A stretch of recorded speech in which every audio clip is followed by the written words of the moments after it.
না, একটা অপূর্ব জায়গায় আমরা আজকে প্রেজেন্টেশন করব। গুণী মানুষ সবাই, আমি কথা খুব একটা বলতে পারি না, আমার যা কাজ নাচ দিলেই হয়, তাই নাচেই আমরা এরপরে প্রেজেন্টেশন করব। আপনারা থাকবেন। নমস্কার। এই জায়গাটা আমাদের কাছে নতুন। আমরা মেদিনীপুরের ছেলে তো, মেদিনীপুর সম্পর্কে একটা আমাদের গর্বের জায়গা থাকে।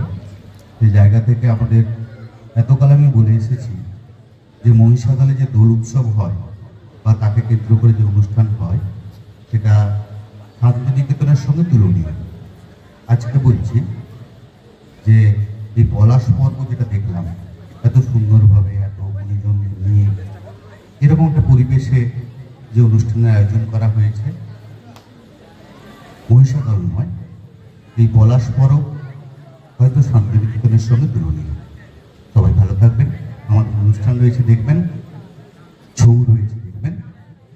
আর আবার বলছি যে বছর বছর এখানে আসুন, এরকম একটা সুন্দর পরিবেশ, পেছনে অযোধ্যা পাহাড়, মৃদুমন্দ হাওয়া বইছে।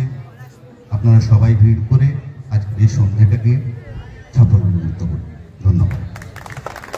কৃতজ্ঞ জানাবো এইখানে বারবার আমাকে সুযোগ দেওয়ার জন্য। এই বাঘমুন্ডি পাহাড়, অযোধ্যা পাহাড়ের নিচে এত সুন্দর অনুষ্ঠান হয়তো অন্য কোথাও পাবো না, তাই এখানে বারবার ছুটে আসতে ইচ্ছা করে। এখানকার মানুষজন, এখানকার লোকেরা খুবই ভালো। আমাদের প্রত্যেকটা শিল্পী, এদের প্রশংসায় পঞ্চমুখ, এদের আশীর্বাদ আমাদের যেন সারা জীবন মনে থাকে। নমস্কার। উপস্থিত সমস্ত গুরুজন এবং গুণীজনেরা, প্রথমে ধন্যবাদ জানাই আমি এই আয়োজনকর্তা আমাদের জনার্দন বাবুকে। কারণ আমাদের পুরুলিয়ার কেনে আমাদের সারা পশ্চিমবাংলার যে ঐতিহ্য, বিভিন্ন সাংস্কৃতিক আজকে কি বলবো মানে সাংস্কৃতিক হারিয়ে যাচ্ছে, সেগুলোকে ধরে রাখার জন্য যে বিভিন্ন রকম বিভিন্ন জায়গার কলাকার, নৃত্যকার সবকে ডেকে নিয়ে প্রতি বছর এই যে উৎসবটা করেন পলাশ পরব, সেটার জন্য ওনাকে অশেষ ধন্যবাদ।